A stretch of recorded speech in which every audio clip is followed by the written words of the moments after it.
Hey guys, welcome back to another episode of Wisdom on Autopilot, where I hope to help you learn some things early in life. Maybe some cheat codes or gold nuggets of wisdom from those who have gone before, those who have made mistakes or had success, and they have the secrets that will help us to learn them maybe earlier. Maybe we can avoid making the same mistakes. And, if we put those things into our life, into our daily practices, they become autopilot, just like this autonomous vehicle.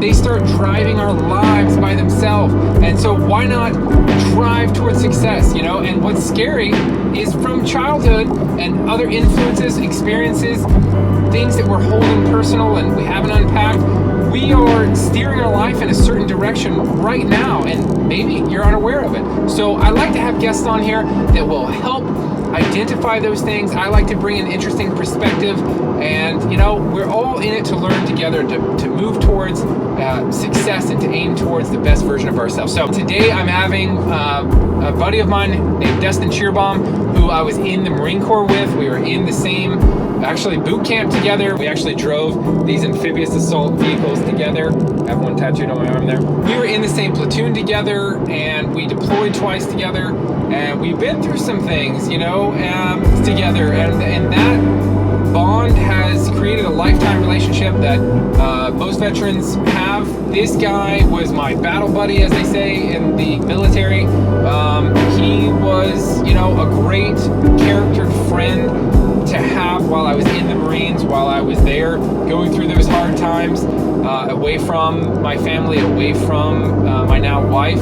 He was, that Christian brother, and it's amazing to know I can pick up the phone, I can call him, he would be there for me, I would be there for him, and, it's just something that you can't buy, you can't buy that kind of commitment. Him and his family are here from Pennsylvania. They're visiting us here in Florida, and I am so excited because he has two boys, I have two boys. They've never met, but we always talked about getting out of the Marine Corps and settling down and having a family and raising children and maybe getting together with them one day, and who knows, maybe we'll go on hunting trips or beach trips.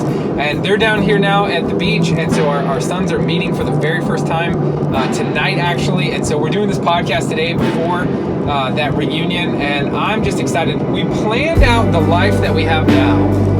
That's what I hope to show you today, is that if you have goals or dreams and they seem so far off, they're years away, they seem impossible, but I want to show you today that you can set goals and you can go through hardship, and when those type things are, that type of discipline is realized, it's priceless. So today I want to talk to a little bit about our time in the Marine Corps. I want to talk about his life now with his two boys, and maybe contrast some parenting stories and how we've transitioned into the civilian world, and how we're using our Marine Corps knowledge to raise our family and to be the best version of ourselves. So excited for you to meet Dustin Scheerbaum. I'm about to pick him up. I'm pulling into his hotel, so let's go meet my buddy Dustin.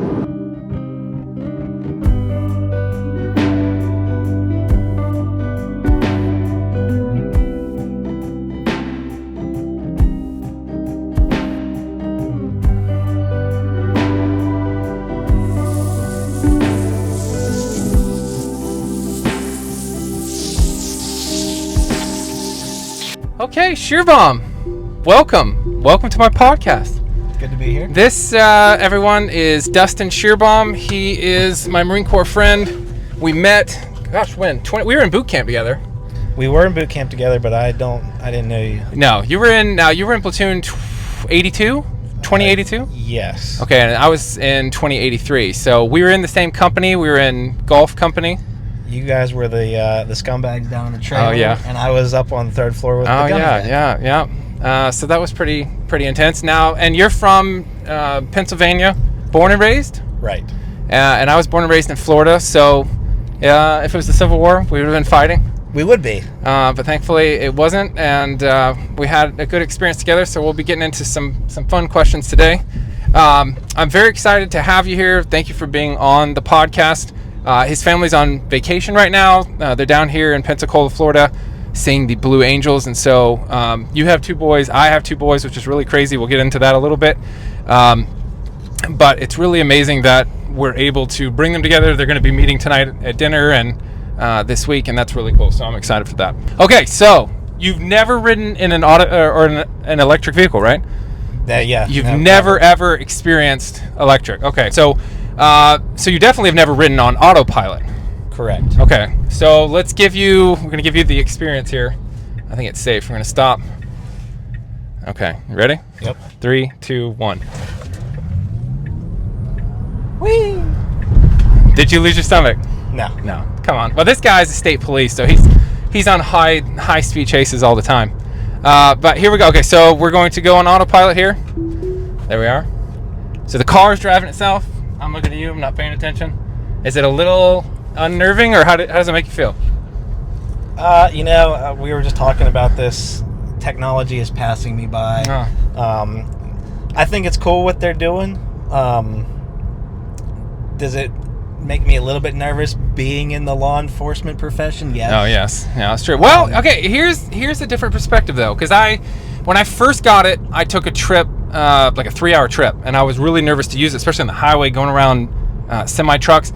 And then I started to watch its behavior. It will lock onto the vehicle. It sees by sonar, this guy on the bike, it sees everything. And so it won't allow you. Any yellow light, it's stopping. Any stop sign, it's stopping behind it and edging up. So like, it's safer than you. It sort of takes out the human error. Now, are there rare cases? Yes, but I feel pretty safe in it. And so should you. Now, what do you feel? Me and you are both movie guys. Yeah. And if movies have taught us one thing, it's to not trust technology. Not trust technology. And but they're movies. And that people will always prevail. John Connor, maybe. Yeah. No, I know. It's really, and that's something really interesting to talk about with technology. You start to get to a place where this, AI and artificial intelligence could potentially take a lot of jobs. It could potentially take over. There's some scary stories of people asking AI, how would you take over? And the detail, have you heard those? Where they're like, oh, we would hack the Roomba vacuums and like download from the Wi-Fi server and shut everything down and like send out drones to hunt people, and like it was oddly specific. But anyway, okay, let's see how I haven't observed it hitting speed bumps yet, so that's a new one. I don't know that it can see those.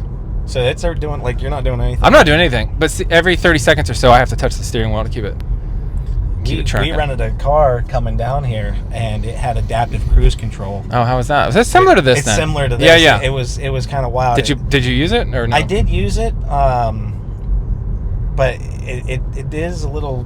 It's weird. Oh yeah, because with the adaptive cruise control came the automatic high beam, low beam function too. So I'd just be driving along. And then it had lane departure. So if I started to get close to the line, it would, take me back. So, wow.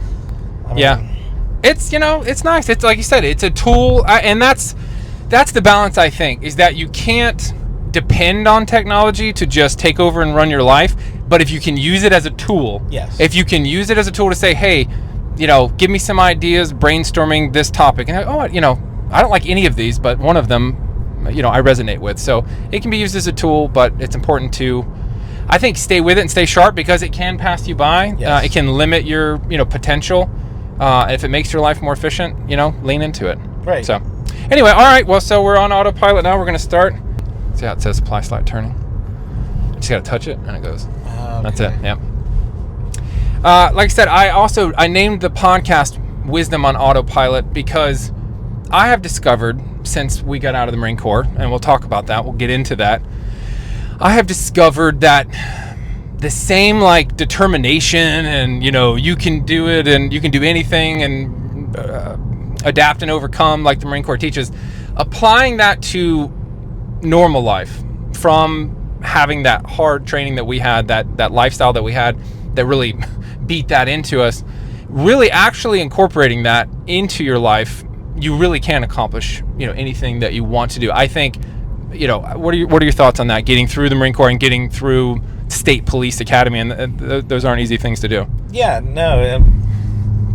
The Marine Corps and any branch of the military, for that matter, it teaches you how to deal with adversity. It teaches you almost to embrace adversity. Like Jocko, whenever any adversity that came his way, it was just good. Good. Did you read Extreme Leadership? I didn't read it. It's an amazing book. It's just one of those things that every aspect of your life, there's going to be adversity at some point in time, and the Marine Corps teaches you how to kind of deal with that and maybe embrace it. Definitely. And it's actually one of the questions I want to ask you today. I want to ask you a few questions, but one of them is kind of pertaining to, in the Marine Corps, or maybe in the military, when you're in there, you're kind of made fun of for being a motard, for being, you know what I mean? Like being too motivated, being too, it's like there's this thought that the safety briefs and your security, what do they call them? Security briefs? Or they were safety briefs. Safety briefs, and whatever, and all the classes you have to have. There's a theory, everybody just rolls their eyes and it's a check in the box and you're sort of pushed through it. But like getting out of the Marine Corps, I'm really starting to like full circle reflect on that and be like, was that just like dirtbag Marines who got some rank and incorporated that in? You know what I mean? Like, what are your thoughts on that? Because it's like you get made fun of for being too all about it, but then it's like drinking the Kool-Aid. Whenever you're in, the cool thing is to act like you're not in. Yeah, get the low reg. Don't wear the shirts. Right. Your boot blousings are all the way down to the bottom. You know, everybody makes fun of the guy who takes it too seriously, but.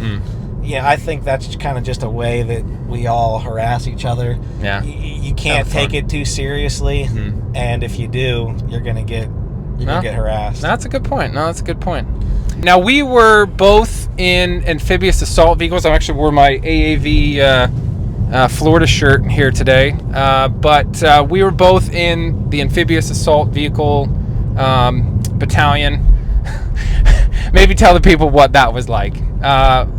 So one of the hard MOSs left, as they say. It's really sad. They're actually like all but gone now. Yeah. Because we went there last year down to the ramp, but no, the amphibious assault vehicles, they were what made the Marine Corps amphibious. Yeah. You know what I mean? Yeah. And it was a very small unit, and because it was such a small unit, it was a very proud unit, full of tradition, and they never ever missed an opportunity to remind us that we were what made the Marine Corps amphibious, and being part of that unit was an honor. Yeah, it absolutely was. I think it was really interesting too, because we were both part of a 17 what they called boot drop. 17 guys who graduated from the amphibious assault school training in California. And we were already locked into a platoon that was set to deploy, and they were looking for some more numbers, to make their deployment. And so most of these units get revolving numbers, right? Like, so every few months there's a new boot, and so they're getting the hazing, like they're getting the the new guy stuff, and they're new to the unit, that's tight, that has maybe deployed together, has maybe seen combat together, and so of course traditions and one or two shows up. Well, we were 17 and we were locked into workups for like 9 months to go on a 9-month deployment. So it seems like even I remember we got back and it was still, hey, let's put this on here or do this, and everybody's like, shut up, boot. No one really ever, because we were always the boots, at least in that platoon. But what do you think about that? Like, how did that make you feel? Like, what was the experience for you in our platoon? I think I'd prefer it that way, because when you have a whole group of guys who are brand new, you kind of share in that suffering together, and misery enjoys company. If you were by yourself or one or two new guys, the entire load of being that new guy and all the crap that comes with it would kind of, you'd be bearing all that weight almost by yourself. Sure. But when you spread that across 17 guys, it helps loosen that load a little bit. And then, not to mention, it creates a very competitive environment, which I thrived on, because I just wanted to be you know, better than all the other 17 guys or 16 guys that we went with. And when you start to compete and you know, everybody's competing against each other, it makes you better. And like you said, camaraderie, you start building camaraderie, not only because you're going through that suffering together, but it's just fun to, you know, try and outdo the next guy and, you know, do little competitions or whatever. Yeah, definitely. Well, I have a few questions here, and I want to keep talking about the Marine Corps, but there are a lot of them are in the questions that I prepared for us, so I'm going to get into a couple of them. Can you share a significant memory from our time together in the Marines that stuck with you? Anytime particularly?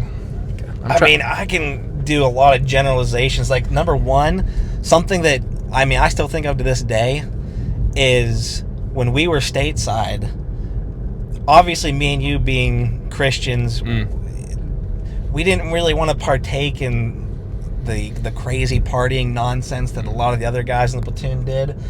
So, like, our fun a lot of the time was going out in town. I would buy a movie that you've never seen. Oh, yeah. You would buy a movie I never saw. Classics, usually. Like classics. Yeah, good We stuff. would find out we've never seen something. I'm pretty sure I showed you what Die Hard was. You did, yeah. Which is and just the Christmas insane Story to me. Yeah, and the Christmas Story. Really? Yeah. And, like, we would just buy pizza and we'd go and we'd watch both movies and eat pizza and have a good old time. Yeah. Or, like, you remember when, like, right before we'd go on, like, a field op, we'd go out in Jacksonville and go, what's like, that restaurant we Charlie's. went to? Charlie's. We'd get, they had that ribs and steak and yeah. that caramel Charlie's, pie. that caramel pie was so nuts. And I remember you'd always be like, listen, man, caramel pecan. We're going out for, like, 2 weeks. Yeah. Like, let's splurge. I convinced him, like, no, we're going out for 2 weeks. We're going to be eating MREs and, you know, kicking dirt. Right. And let's go, like, live it up a little bit. Or it would just be sad getting, like, waddling back into the squad bay, or not squad bay, but whatever, the barracks. Or, all right, time to get ready for the field. Yep, go pack up. Moses is going to be up all night. Or, you know, we would, like, you taught me how to play poker. And once I got decent at it, we would just hop in my stupid little Ford Ranger. I love that Ford Ranger. Yeah, and we would It smelled drive like out toe jam, but it was... Hey, you know what? It got us there. It was amazing. It was a 5-speed, and it was just fun to drive. It was. And we'd go out to South Carolina and go out on that poker cruise. Yeah. But then, you know, even, you know, not stateside, you go, you know, when we were all over deployed, you know, it was like the same fun adventures. Like, all right, hey, we're in Italy, so, like, let's live it up. Let's go, you know. Do you ever regret, like, just being like, we need to find Wi-Fi so we can call our girls, and not going and seeing all the things? I mean, I'm not going to regret it because that was what I wanted to do more than anything at the time. But you look back now and you're like, gosh, maybe I should have seen more in some of these countries. I think it kind of shared, like, that was part of the experience. Was, you know, like... Well, we missed them. That kept us going. Yeah, like, we were in Greece for Easter. Oh, yeah. And I can remember, I don't know if it was actually Easter or Good Friday, you know, I found a little internet cafe and was able to Skype Katie on the other side of the, you know, earth. And that's something that still kind of pops up in, like, the Facebook memories. And it's like, oh, look, like, that. you know, and she kind of got, even though she wasn't there, like, she got to experience it kind of, like, you know, I'm sitting in a little, little mom and pop shop. Eating. Don't you wish we had, like, like Skype, and we didn't have some of the technology nowadays. No. It was always really blurry. Yeah. It was always a headache. But no, I agree. And, you know, we went to like 13 different countries, and we saw some cool things. And we went to Dubai, Italy, Greece, Seychelles Islands. I mean, those places were just so cool. Yeah, you touched on this. It's one of my other questions. But what can you kind of talk about what it was like being Christians in the Marines? And so I want to preface this to say we were both in the AAV battalion. We were both in the Amphibious Assault Battalion, and there was like an announcement or I don't know, poster at the barracks that said, if you want to go to church on Sunday, Miss so-and-so, I don't remember her name, picks, you know, Marines up and takes them to church. Well, out of our platoon there at the AAV training battalion, there was like, I don't know, 80 of us, 100 of us. And I think it was like me and you were the only ones. There might have been a couple other guys that came out there for church pickup. And so I saw Dustin then, and I was like, well, okay, well, I guess we're going to be friends. I forgot about that. Yeah, actually. no, we both. I forgot about that. We were both. Yeah, you got picked up kind of later in our battalion, but yeah, it was like we're all kind of lost in there. There's 80 of us, you know, so everybody kind of gets mingled in. But they were like, hey, church on Sunday, and I think you and I were one of the only ones that got into the van. But and I think we just kind of agreed there. The Bible says you can tell them, you'll know them by their fruits, and I think we could just tell, like, we had that in common. We shared Christianity, and so that, of course, in the Marine Corps, in a very hard place, in a very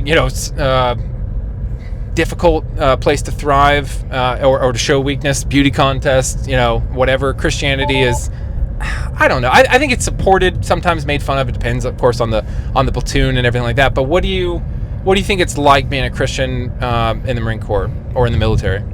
I think it's an unfortunate thing nowadays where Christianity is associated with meekness or weakness, which is it's a shame. It is. That's how it is. I prefer more of the sheepdog mentality, or I like John Lovell. I don't know if you've ever heard of him. Yeah. But the warrior poet, we're lovers and protectors. And in the Marine Corps, like I said, most people associate Christianity with being meek and weak. Turn the other cheek. Right. Yeah. Which was, that was a struggle. But I think ultimately it really didn't affect us that much, other than just some ball busting. Yeah. There's a translation, you might have heard it.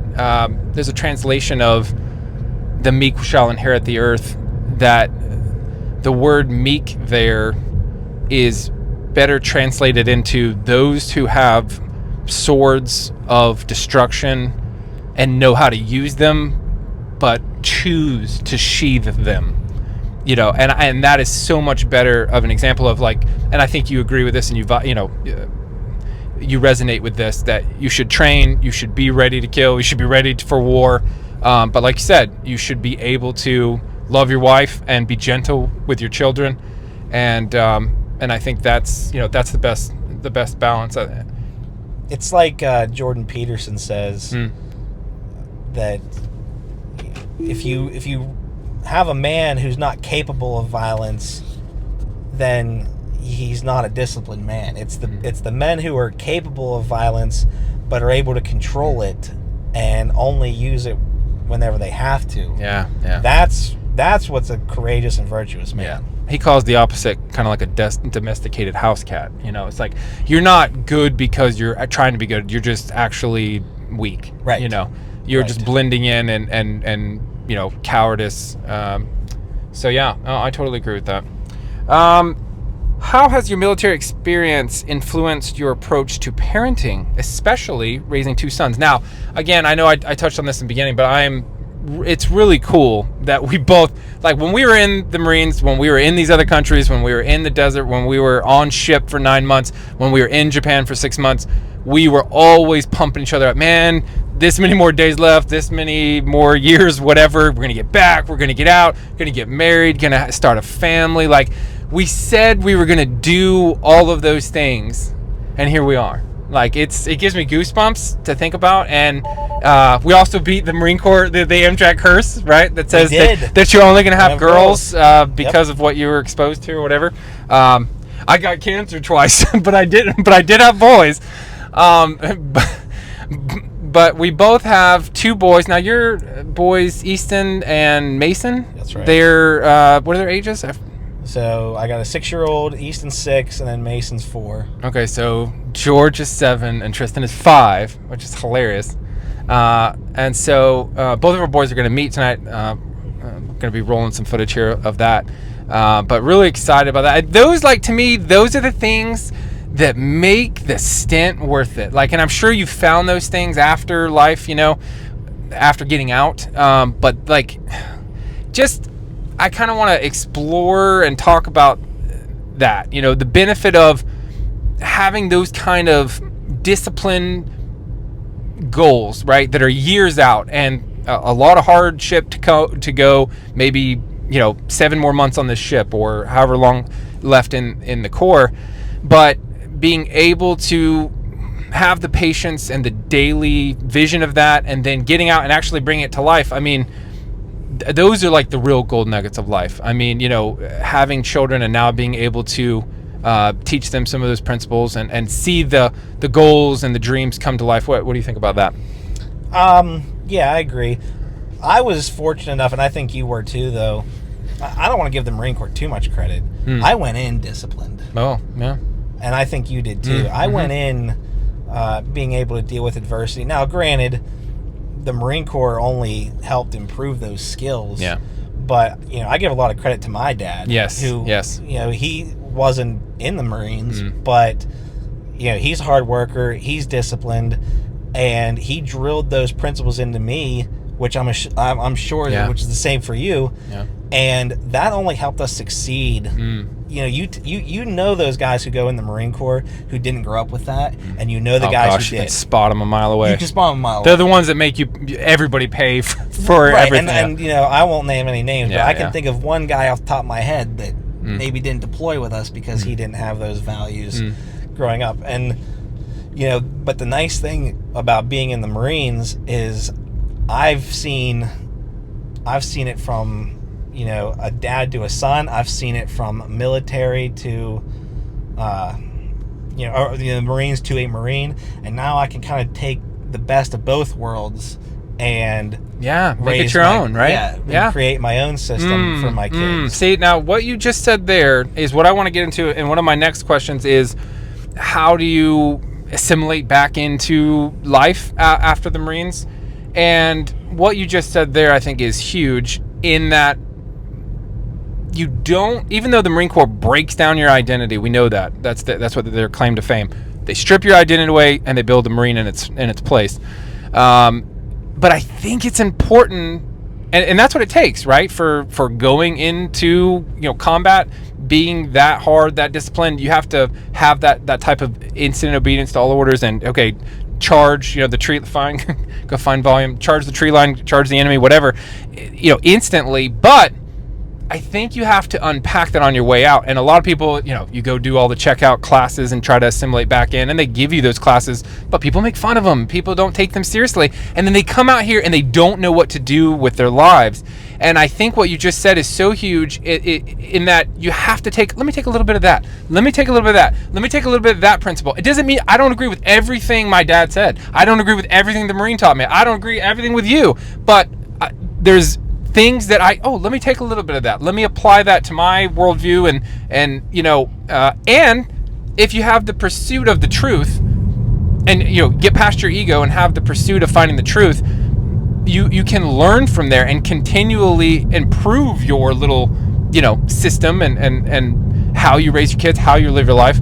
And but a lot of people don't do that. They're just, I'm a Marine, I'm always going to be this way. I'm whatever. In this category, I have to rep those colors, and I think you have to be a chameleon. You have to blend with different people and learn and sort of grapple with different ideas, and that's how you're going to come out refined. That's how you're going to be the best version of yourself. Right. Yeah, good stuff. Okay, so since we're on this topic, I want to talk about, and I'm planning on doing a whole video on this, and this is really interesting. Some of these things are I want to talk about your experience after getting out of the Marine Corps, because you joined the state police. So let's actually talk about that for a minute. What made you, I know it's a really good transition, and there's a lot of benefits to having military experience in that profession. Why did you do it, and are you happy with that choice? So that was actually the original plan. Okay, all the way before you joined? Yeah. Oh, wow, look at you. 10th or 11th grade, I started looking at career options, and the police always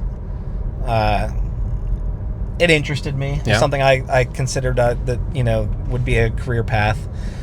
And I remember researching in Pennsylvania at the time, for the state police, you had to either have 4 years college or 4 years military to qualify. So I had also wanted to be in the Marines, so I was like, oh, cool, I'll kill two birds with one stone. I'll go to the Marines and then get out and go become a state trooper.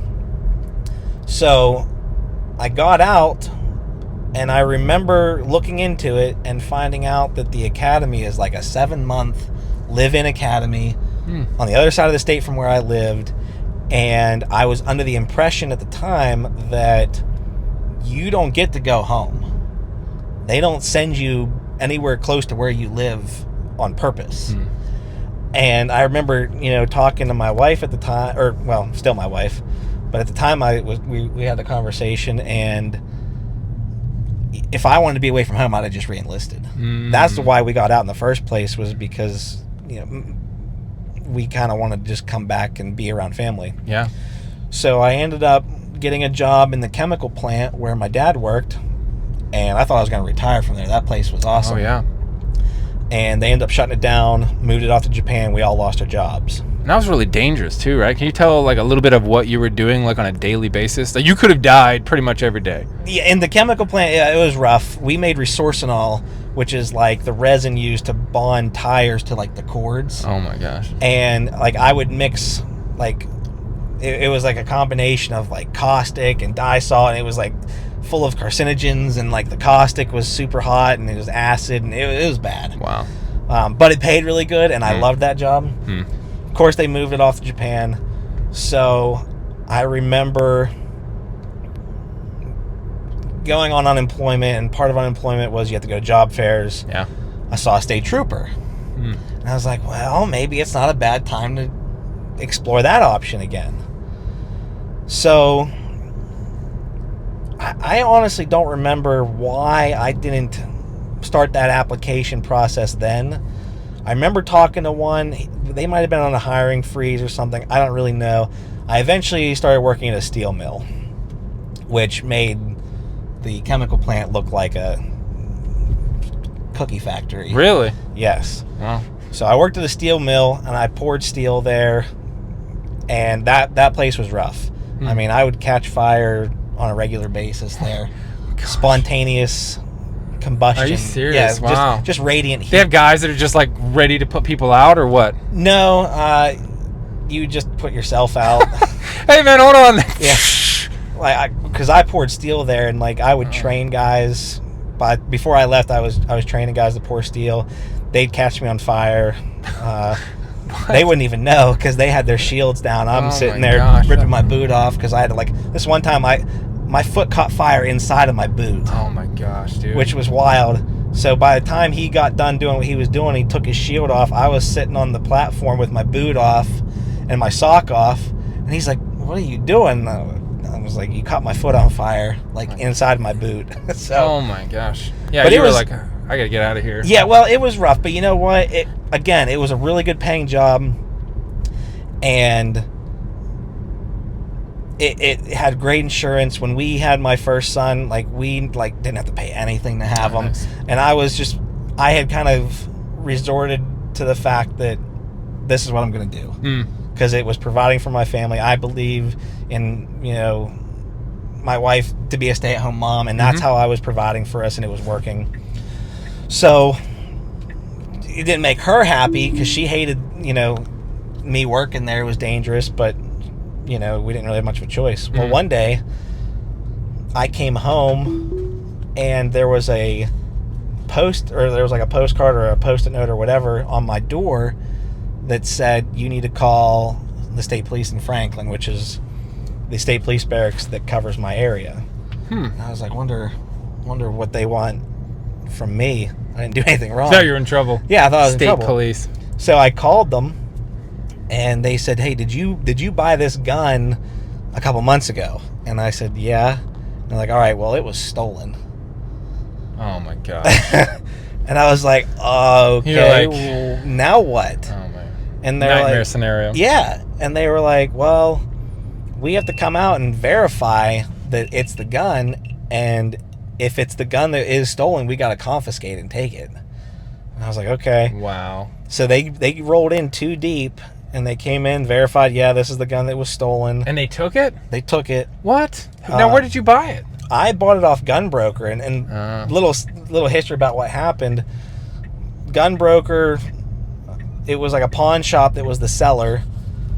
Somebody brought it into the pawn shop. They ran it. It wasn't stolen. They listed it for sale. I bought it. And then when it went through Harrisburg in Pennsylvania, again, between the time it sold to me and the time the paperwork went through is when the owner of the gun had reported it stolen. He didn't realize it right away. So that's how they figured it out. Wow. So back to the troopers in my house. They were sitting there and they were doing a little bit of paperwork, and I was picking their brain. And I said, hey, I was thinking about being a state trooper. I said, would I have gotten in trouble or fired for this?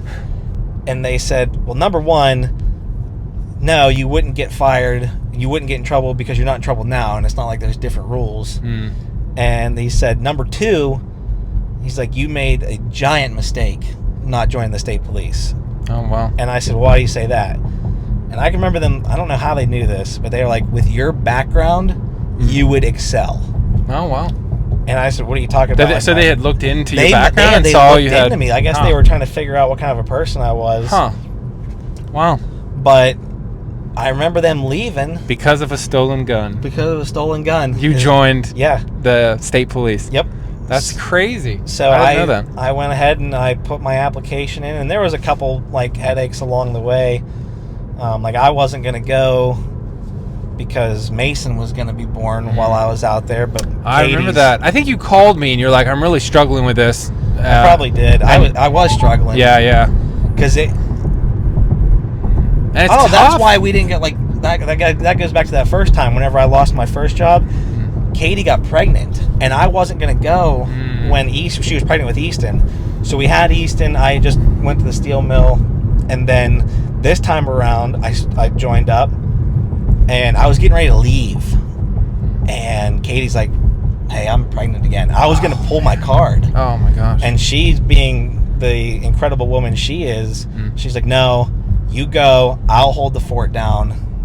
We're not postponing this any longer. Wow. So Mason was actually born while I was going through the state police academy. Luckily, I made it home that weekend to be there, but I ended up going right back the next day and was gone for 3 months of his life. It sucked. Man. But that was your motivation, I'm sure, to hurry up and do this well and get home. Right. Yeah. Right. That's crazy, man. That's crazy. So you joined the state police, and how has that been, since the Marine Corps? Because I know for me, it was like, okay, get out of this world and go live a peaceful life. And look, I remember I had a similar goal as you. I always wanted to be a canine handler. Since I was 12 or 13 and I saw a canine handling presentation at Kiwanis Park in Lake Wales. I saw a presentation and I was like, this is what I want to do in my life. I want to have that bond with the dog. And I looked at the MOS. I looked at the military police MOS, and it wasn't available. And I was going to have to wait a long time to ship. So I picked something else. And when I wanted to do that when I got out. But I think I got to the place for me where I had enough of that type of life, and I just wanted to have a family. I wanted to have more of a peaceful life because I'm a very, romantic. I'm a romantic, I guess. And I feel things, and, I was like, I don't know, because it takes a special gifted person to be able to go do what you do now on a daily basis and then come home and play with your kids, And so I know for me, I'm not qualified for that. I think it would affect my parenting, it would affect my life, and so hat off to you for being able to do that. But can you kind of speak to that? How do you manage to do that? Because I don't think I could. Well, you kind of hit the nail on the head. I try my hardest, and I think I do a pretty good job to leave work at work. But I don't know, for people watching this that aren't familiar, the state police in Pennsylvania isn't like the state police in Florida or anywhere else. If I understand it correctly, in Florida, your primary law enforcement agency is your sheriff's department. I think so, yeah. And they're more highway patrol. They're out there on the highway. The sheriffs or the no, the FHP, the Florida Highway Patrol. Yeah, the state police. With us, we are the primary police department in Pennsylvania. Oh wow! So you're the the big guns, right? Yeah. I don't want to, but yeah. So I could go from handling a crash on the interstate to handling a burglary in progress to a domestic to a dog running loose. Wow. You know what I mean? So every day is a different. Every day is something crazy. Yeah. And you have to be able to switch gears. If I'm going to a crash, versus, okay, now I'm going to go to a burglary in progress or potentially get in a pursuit with somebody or fight. And then in that same shift, you could go to a death, and you have to kind of be, remorseful, and you gotta switch hats real quick. Real quick, you have to switch hats. And I think part of that is also, you switch that hat when you go home. And, for the most part, that's a skill. It is. You have to leave work at work. And a lot of times I think, it kind of drives my wife nuts a little bit, because she'll ask me, how was work? And I'll go, it's fine.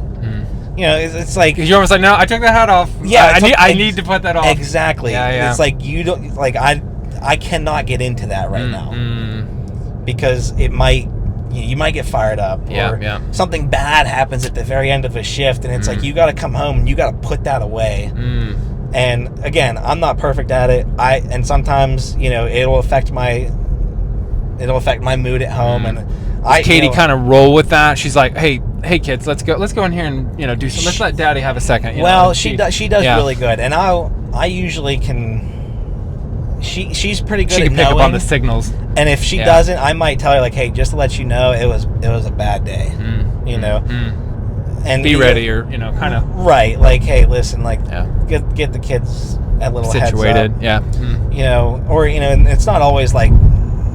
And of course, you're their hero. So every day, Daddy, what'd you do today? Daddy, did you chase anybody? Daddy, did you have a shootout with anybody? Daddy catches the bad guys and puts them in jail. Yeah. Gosh, and you're the Marine too, so that's and but at the same time, it helps me become a better dad. Oh yeah. I see plenty of examples of parenting that I don't want to be like, but it also it gives me, like, it makes me so frustrated when they misbehave, and I think to myself, you kids don't know how good you got it. Yeah. Because you should see what I see. And see some of these kids. I literally operate there, and that's one of my downfalls, because either how I was raised or what would my dad do, and of course my dad is gone now, but I hear myself parenting like him. I hear myself correcting my sons, and it literally sounds like my father. And that's okay, I think. I think that's okay, but we're ready to yoke them up, as the Marine Corps says, because we were held to a different standard, both by our fathers and maybe the Marine Corps, the things we did in the Marine Corps. And, but something, this is a freebie, something that I recently heard and it really affected me was someone saying, whether it's his ice cream cone falling on the ground or shattering an heirloom, it's like it's his whole world right now, and that's the thing to keep in mind. And that's hard. It is. It's hard because you're like, dude, it's just an ice cream cone. There's kids in country starving for ice cream, but it's not. So what you're telling him is, like, don't feel what you are feeling right now and suppress it. And you can get deep into that. But I think it's important to be like, hey man, I'm so sorry. Life's gonna go on. Let me show you how to handle adversity. Let's go get another ice cream. It's okay. Let's take a deep breath. Whatever. But it's hard. It's especially if you've had a tough day, and then all of a sudden they throw a fit, and you're like, you will not cry about your ice cream cone, So that, I think, keeps us as fathers on our toes, and you kind of just look up at God sometimes, like, okay, you're really trying to teach me here, and that's the point. I think that's how we grow as men. That's how we grow as people, fathers. You can zoom out all the way to human beings, but it's going through the things that we think, oh, that's not a test from God. That's too hard. Like, I don't have the ingredients to handle that. That can't be the test. And God's going, exactly. That's why I'm putting you through it, so you develop the muscles, to be able to do it. So it's a work in progress, but I'm excited to be a father and have that opportunity. How has your view of the world evolved since your time in the Marines, and what challenges have you faced during your transition to the civilian world? I think that kind of goes back to what we were just saying, like, getting frustrated with people, the public, not knowing how good they have it, or not understanding, like, third world problem type things. The things that people complain about, or the way people live. It's very frustrating coming out of the military and seeing how people behave, and that's been probably one of the hardest transitions. You look at everybody like they're disgusting. You're like, you disgusting thing. a lot of times, Yeah. and I try not to do that. Yeah. Because some people just legitimately do not know how good they have it. Yeah, yeah. And it's their freedom to live. It is how they want to live, And now, in the political climate we're in now, it's just so many crybabies about everything, and I've definitely noticed that my patience with people like that has kind of dwindled, and I can attribute that a lot to being in the military and being a police officer and these people. Do you ever feel like that carries over? Like you have to like refresh yourself. It's a new customer or a new person you're pulling over. You're like, you can't take your frustrations with the world into some hippie that you pull over. Right. And again, that goes back to what you were saying earlier about you got to wear a different hat. This guy I could pull over and he could be the biggest jerk in the world and give me all the problems and headaches that you can on a traffic stop, and then the next person you pull over is just some grandpa going to church, and you have to, like you said, you have to reset every single time, and sometimes, if you get a bad traffic stop like that, it's best just to stop. Really? No. I'm not pulling anybody else over because, like you said, I don't want that to affect my next stop, and a lot of people, like, I don't remember my traffic stops ever. Really? Unless it was really bad. You know what I mean? Just you're not supposed to say like your run of the mill, everyday traffic stop. They kind of frown upon that, because they want you to be ready for anything. Right. Yeah. But at the end of the day, we all know you have your run of the mill traffic stops, and then you have your ones that are sketch. That one I'm going to remember that one because it was bad. That being said, the person you pull over is going to remember that forever. Oh yeah. So, good point. This might be the first time they've ever had an interaction with a police officer, and if I'm all fired up from the last one, and I give this next person I pull over a bad experience, you're setting the example. I have just set the example. Now they have a sour taste in their mouth. The next time they get pulled over, they're going to be more worried about it because they're going to remember that bad experience they had. So every time you pull somebody over, you need to have a level head, be professional, give that whether they get a citation or a warning or whatever it is, make sure that the experience is, for the most part, neutral, as pleasant as it can be, and not humiliating or embarrassing or scary. Interesting. And like you said, if you're not in that mindset, then it might be best just to not pull anybody over until you can get in that mindset, because you owe it to the public to be the most professional you can be. And my goal, and it happens more than you think, when I pull somebody over, whatever the outcome was, they usually thank me. Really? Wow. And that's like, okay, that was a good one. Wow. Any tips that you could give to like fellow officers maybe that are out there who don't have a system for being neutral with each person, or maybe who can't take off the hat before they go home with their kids? I mean, is there a process or any external therapy or I think I can accredit it a lot to being in the Marines, because I don't get real excited about much, and I don't get emotional about much. There's some guys I know who they'll get emotional on traffic stops, and that's what you have to like put away. You have to look at the public as generally good people, but ready for anything. You have to be ready, but for the most part, you need to understand that these are all good people, and as long as you can keep that mindset that they're not bad people, they're just people just like you. You can make those traffic stops, and even if you have a bad one, the next one you just have to remember, hey, this guy's not him. And as long as you can, I like to match like don't really want to say like aggression, but like I match like a tone. Like if you're rude and angry on a traffic stop, I'll try and bring it down, but eventually you're gonna deal. Yeah, and that's the other thing too is I give the public a lot of credit because contrary to what the media says, I think most people are pro law enforcement. Yeah, and they don't want to give me a hard time any more than I want to give them a hard time. Yep. And when you have most people that are respectful, if the last guy I just pulled over was a jerk, the next person that I pull over is most likely going to be very respectful and kind and understanding and apologetic for whatever violation they committed. And like we're going on traffic stops, but the same can go for like the calls. You can have a lady who got scammed out of thousands of dollars, and you have to be kind of empathetic with her and try and help her, but you might have just come back from a pursuit.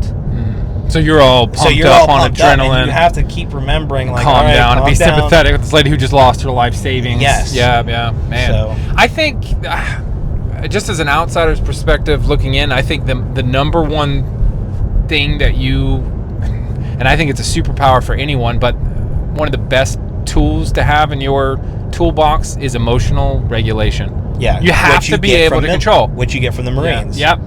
Well, you have to. You have to be able to be calm in the chaos and be able to handle it.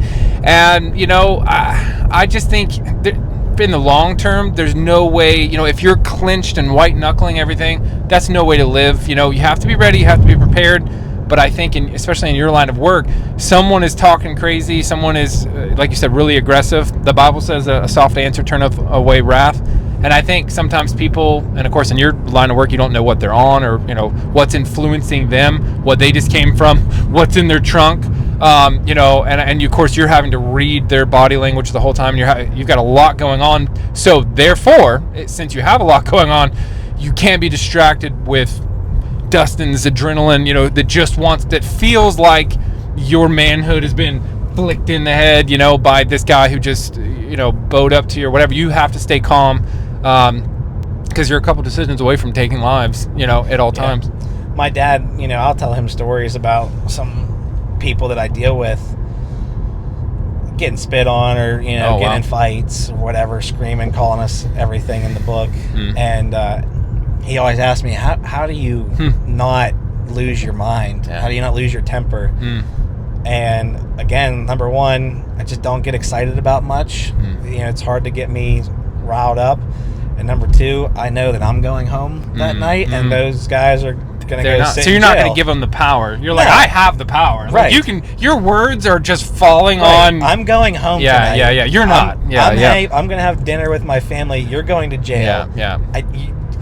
And like there's nothing you can say. Like it's just going to make me laugh. And you just kind of savor that. Yeah. So. Well, that's a good tip. Yeah, it's fun. Nice. A couple more here. What values or lessons from your time in the Marines do you hope to pass on to your boys as they grow up?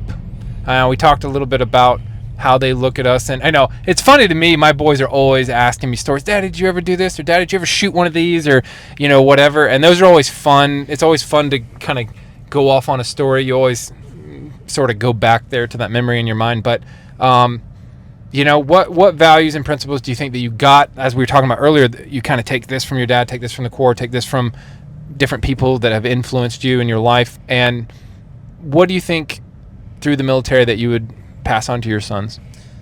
I think one of the greatest things, and we've talked about it, is overcoming adversity.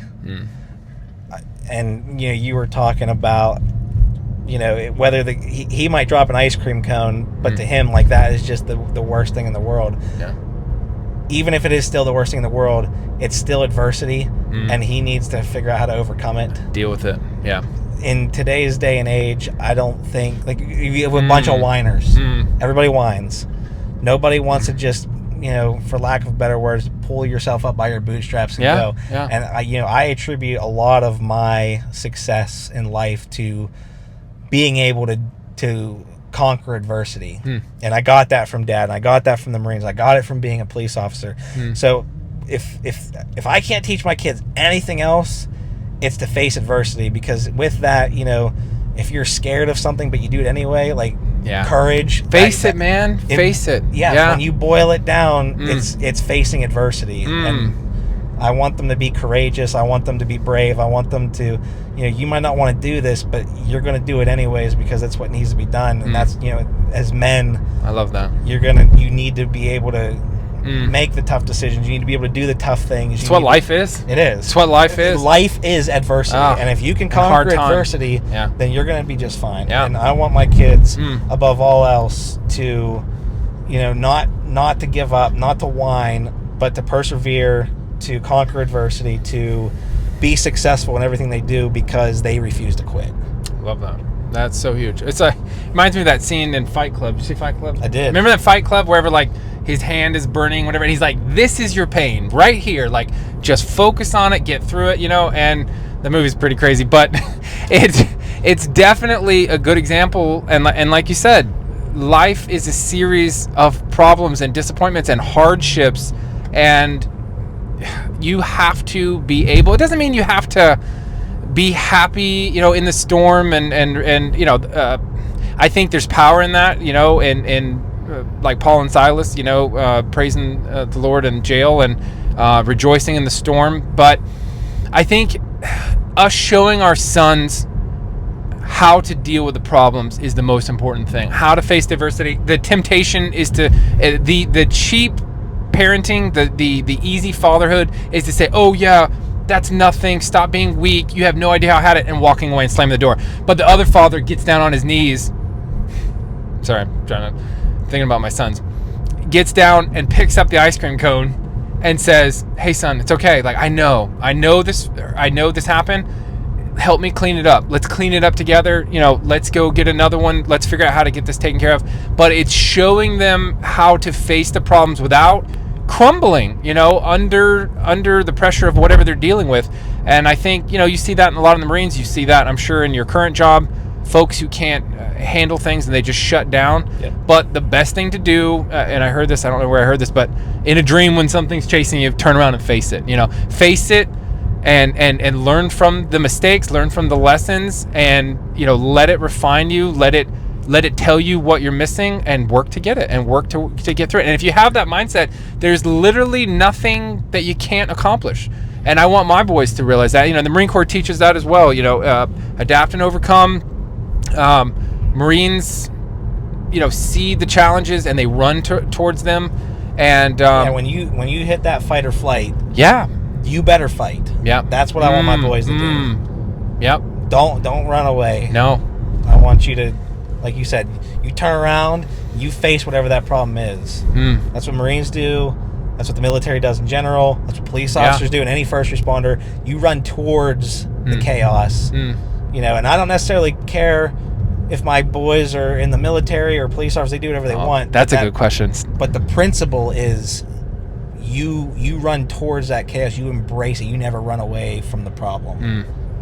And telling them why, I think, is what's huge, because, like I said, the natural tendency, you don't run, you don't be a wussy, you don't, learn this and learn that, but I think the power is, hey son, I'm right here next to you, I'm going to show you, I'll do, you watch, you do, I'll watch, and you have this teaching hands-on, show them how to handle the things, how to handle the problems, how to get back up, and then you're going to raise sons that you can be proud of. Now, on that, here's a fun question.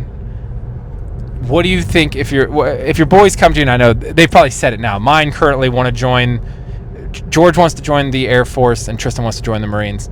I don't know if they say that, those type things to you, your sons, but what will you think if the time comes?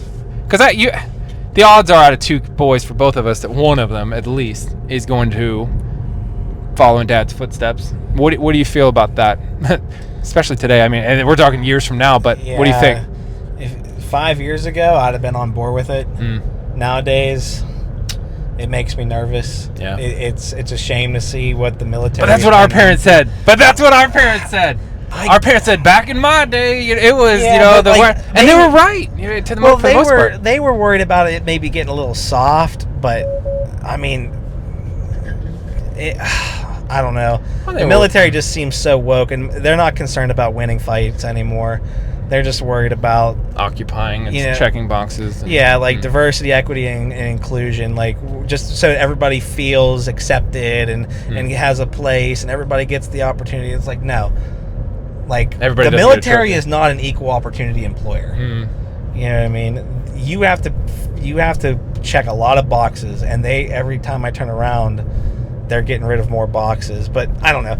I still think, despite what the military has turned into, I have confidence that even 15 years from now or however long, when that time comes and the boys want to do it, I'd still have their back. I'd still want them to do it. Nice. It's still probably a better option than most nowadays. My answer to them and to most guys that approach me, these young men in church, hey, he's thinking about it, he wanted to talk to you. My same thing is that I always sit him down. Not going to paint you a rose garden, and I'm not going to talk you into it, but I'm not going to talk you out of it. Right. Because either way I can't win. If I talk you out of it and I sit here and tell you exactly how it's going to be, and you're like, oh, thanks, good save there, I don't want to do that. Well, you're going to watch a military parade later, everybody's going to stand up who served, and you're going to be like, dadgummit, well, I didn't do anything with my life, or whatever, I should have done this. It's going to be something.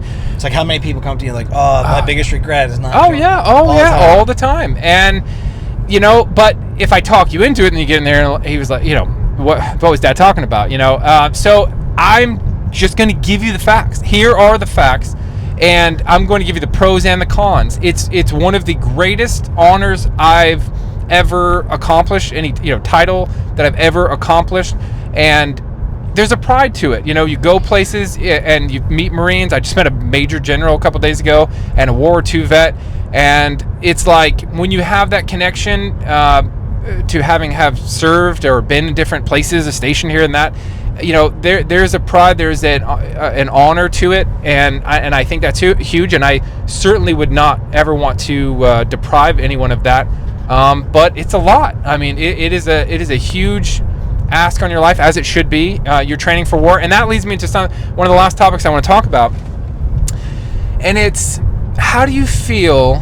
And I'm going to do a whole video on this. But how do you feel as a Marine who never saw combat? Because I think that's something, and let me preface it, that's something that's not talked about. I'm currently in a Discord group with like a couple of our buddies. I'll say names, but a few of our buddies. And I want to have everybody from my platoon on this podcast, by the way.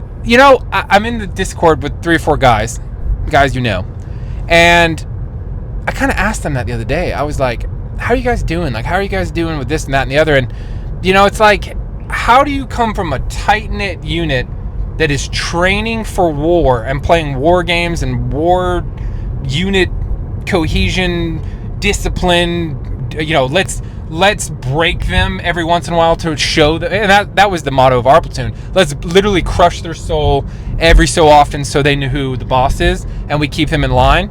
And so, in a wartime, they're leading by fear and all that, and fine, that's the method they chose, but always being so tight, wound up tight for war and never going, being a Marine who never was in that, seeing and meeting Marines who were, and it's like you wouldn't dare compare yourself to someone who did, but you're often in platoons with war veterans who saw combat and are messed up from it, and they're looking at you like we're looking at our sons. You with ice cream cones. You don't know how it is. You've never been there. You're a boot. You don't have your combat action ribbon, whatever. And so you're like, yeah, I'm a boot. Yeah, I'm not a real Marine. I haven't ever seen combat. And you're beat down into that. And then what does everybody ask you in the real world? Did you ever go to Afghanistan? Did you ever get in conflict? And you're like, nope, sure didn't. But I sure trained for it. And they're like, oh, thanks for your service. And it's like, I just want to raise awareness of it, because I'm not comparing us to Marines who took someone's life and that it has to go home and raise a family and go on with their life. I understand that's a whole nother level of challenge, and I'm not by any means comparing myself or us or Marines who have not been in combat to that, but it should be talked about. It should be, we should talk to someone or talk it out amongst each other, because we were training for that and it never happened. It's like, imagine getting ready to do a show for 4 years and the show never goes on. And, I'm not asking for a pat on the back or sympathy, but I think that it does kind of affect you. What are your thoughts on that? It sucks. Yeah. That's a good way to boil it down. Yeah. So, and it's like you said, you sign up to do something and then you don't do it. And you feel like you weren't part of the club. And, civilians, and I get tired. I know they have good intentions, but I get tired. They always ask. No, it's not even that.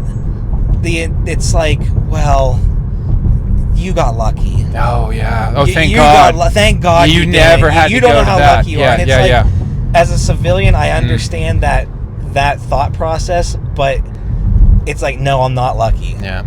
Because now I feel like I never earned it. I don't feel like I didn't earn that uniform like my combat veteran brothers. Yeah.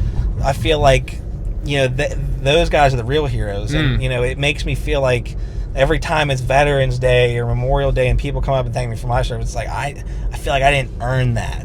So it does. It's awful. We have that. And that's what, again, I'm trying to kind of raise awareness out there, because I think that frustration, not unpacked, leads veterans to go out here and become homeless, to commit crime, to do things, to lose their values, and just be kind of frustrated, maybe take it out on their kids, or never really experience life because they're just sort of bound by that, or they feel inadequate. And I don't know how to fix it. I don't know how to say anything, because you have to train for war, and thank God we didn't have to go to some extent, but I think the best thing is to at least realize and say, you know what, I was there to do to train for it, and it didn't happen, but I was on the watch for it. I was. Yeah, we were there. We were ready to go. Yeah. Obama pulled us away from Syria. Oh gosh, I was going to talk about that. We literally I think we had rounds in.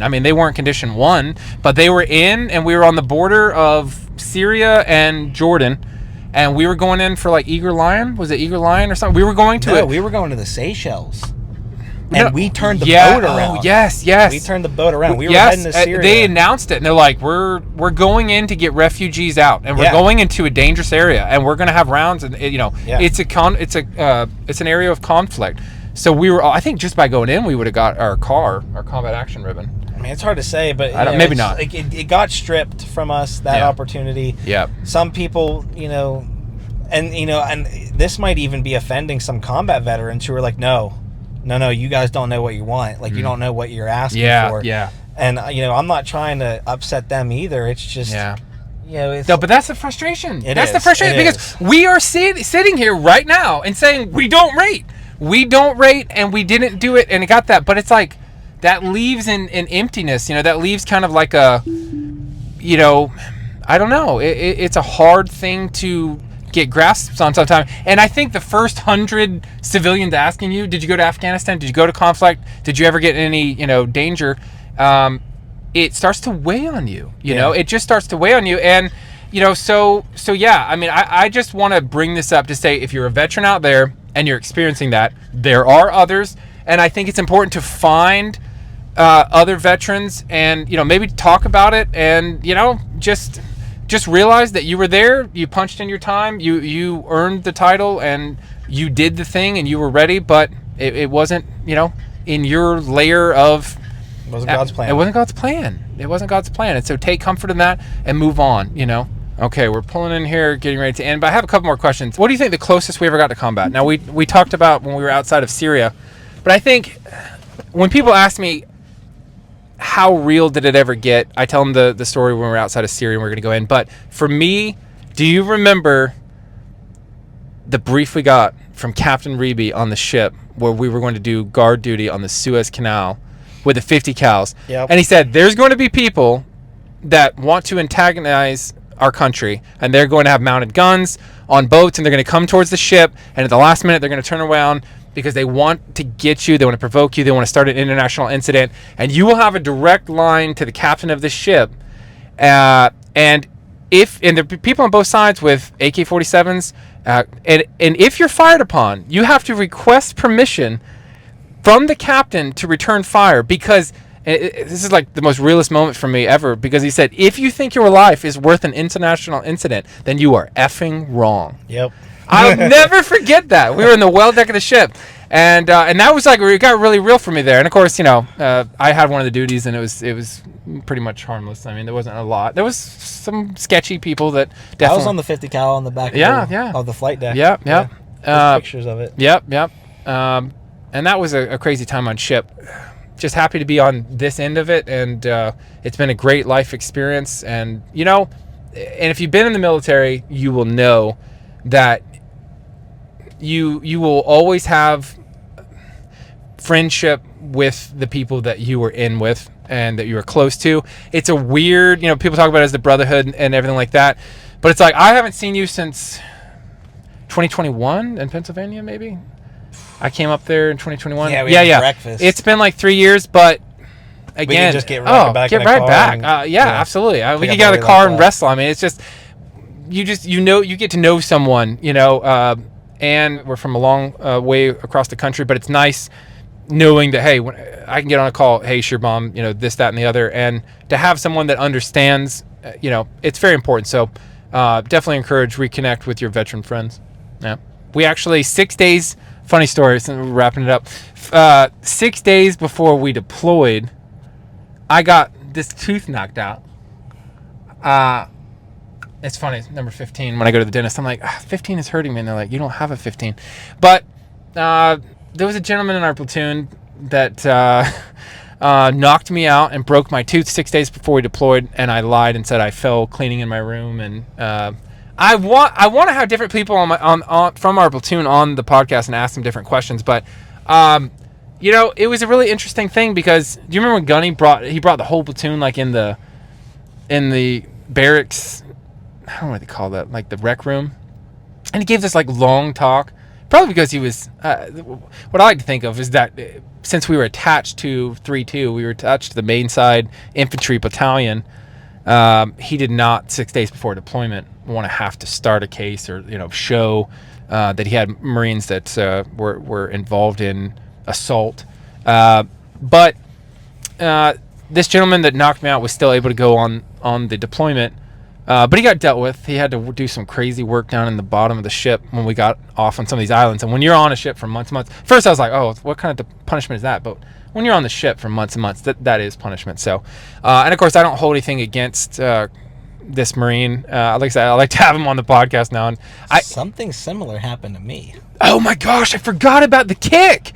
The kick that was heard around the world. I forgot all about that. And you had like a blood clot or something. You could have died. I had compartment syndrome from it. Oh my gosh. Do you have any problem with it nowadays? Not really. I mean, oh man, it's hard to just differentiate between like normal aches and pains and that. But yeah, something very similar happened to me. Wow, you know what? I forgot about that, and it's interesting because both of us covered for these people because it was just bred into us that you keep it in the family, right? And look, when you're in a tight unit who you are trusting to protect you and you're trusting with your life, that's what I wanted. I didn't want to join a brotherhood to tell on people. Stitches get snitches and snitches get stitches and all that. But and there's a time and a place, and I'm not going to get into military hazing and everything like that here. Our platoon was the military experience that I signed up for. So right, I don't have it any other way. Same. I wouldn't have had it any other way. It's just interesting now looking back at it, and these guys were human. They were dealing with things, and they obviously, kind of like we were talking about earlier with the emotional regulation, they didn't have their emotions. They had to prove something. They had to do it the hard way and the only way that they knew how, which was aggression. And it is what it is. But I forgot all about that with you. I forgot that you got kicked and you had a blood compartment syndrome. Yeah. I mean, you could have lost your leg. It turned black and blue. In the worst case scenario, yes. I remember telling me that. But yeah, I mean, if they're familiar with compartment syndrome, if you don't catch it in time, that swelling just keeps going until your leg explodes. Wow. Yeah. Interesting. It's crazy, man. It's crazy some of the things, you know, that we went through when we were in, and how it shapes our view of the world now, you know.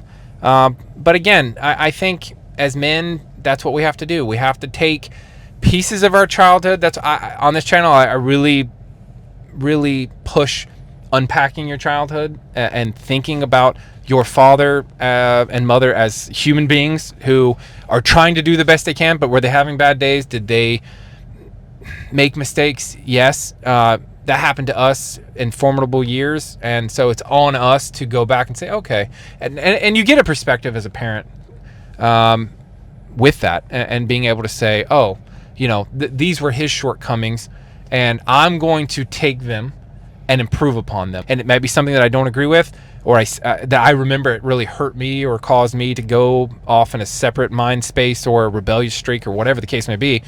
And I think it's important to, you know, we want better for our kids. You want your sons to be better than you.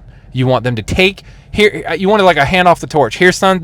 Here's the package of information I got in life, and I want you to take it, and I want you to improve upon it. You know, and make it your own. And you know, and I think that's what we have to do with our childhood, with our time in the Marine Corps. You look at different leadership, different styles, events that happened, and you can go back to those events and just sort of dismantle them and dissect them. This was this person's shortcoming, this was their insecurities.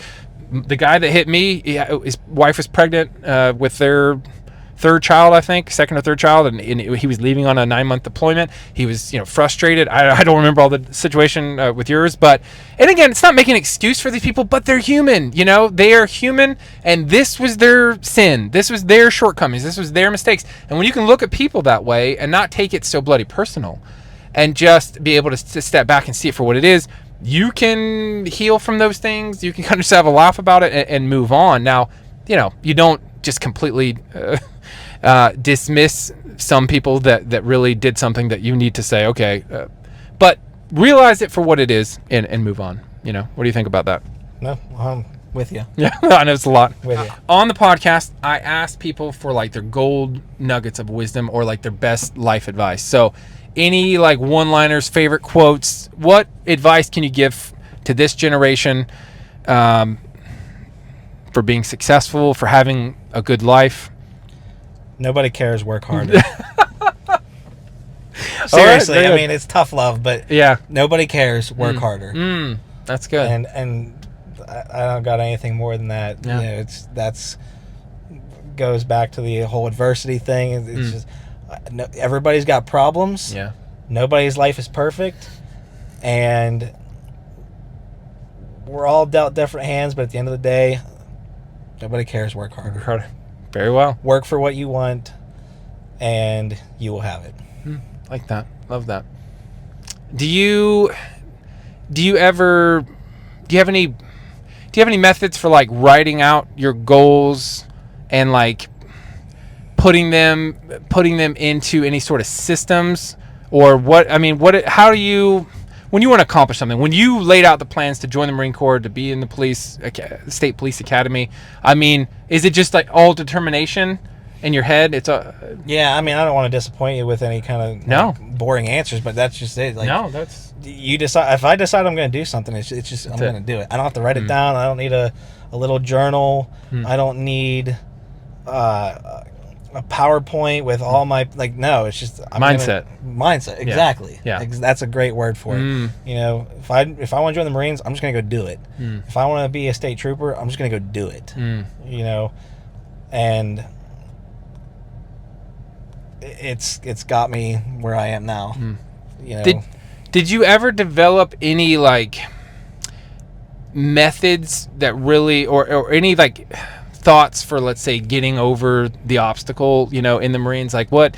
And I'll give you an example on that. I had this weird sort of out of body experience at boot camp, Marine Corps boot camp, where there were days where I would see an obstacle and I'd be like, oh, that thing? Oh, I can't, I'm tired. Like I can't do that. I'm not going to do that.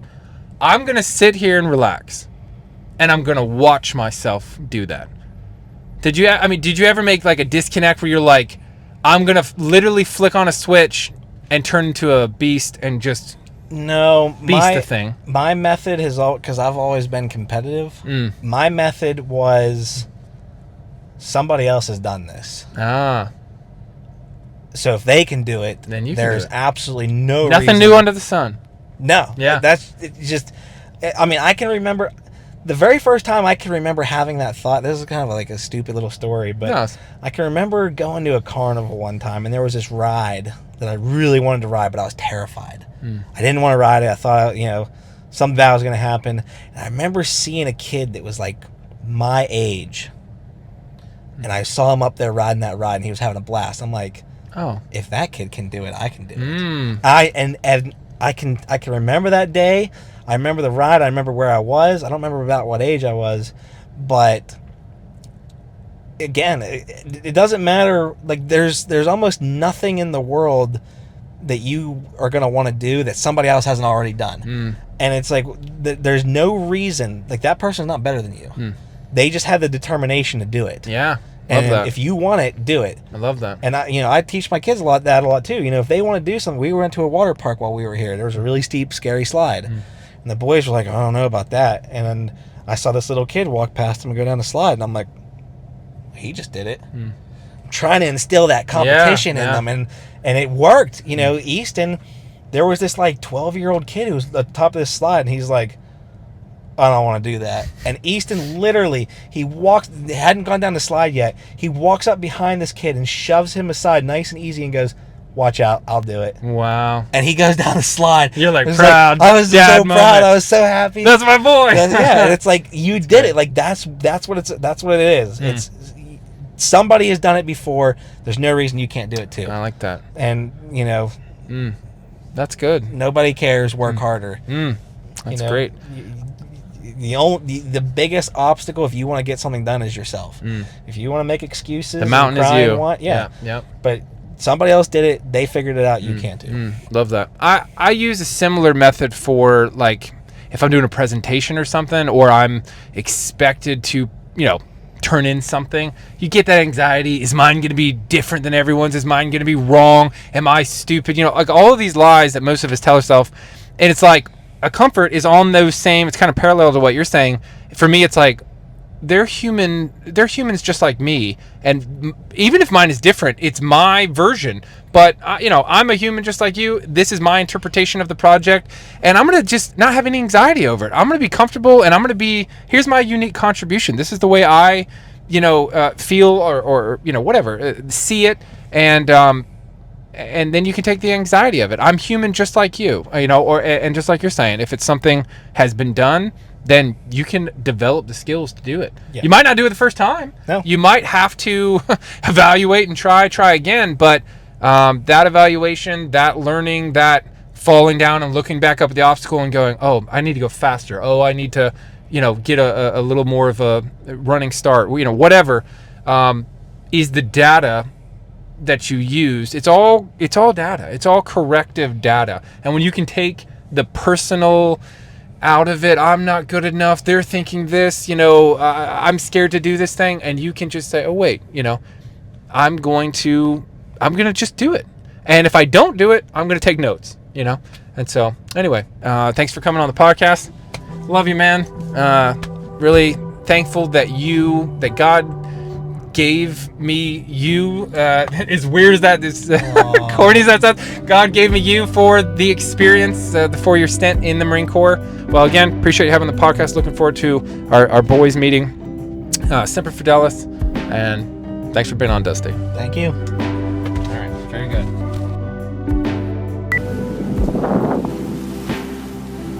Scheerbaum!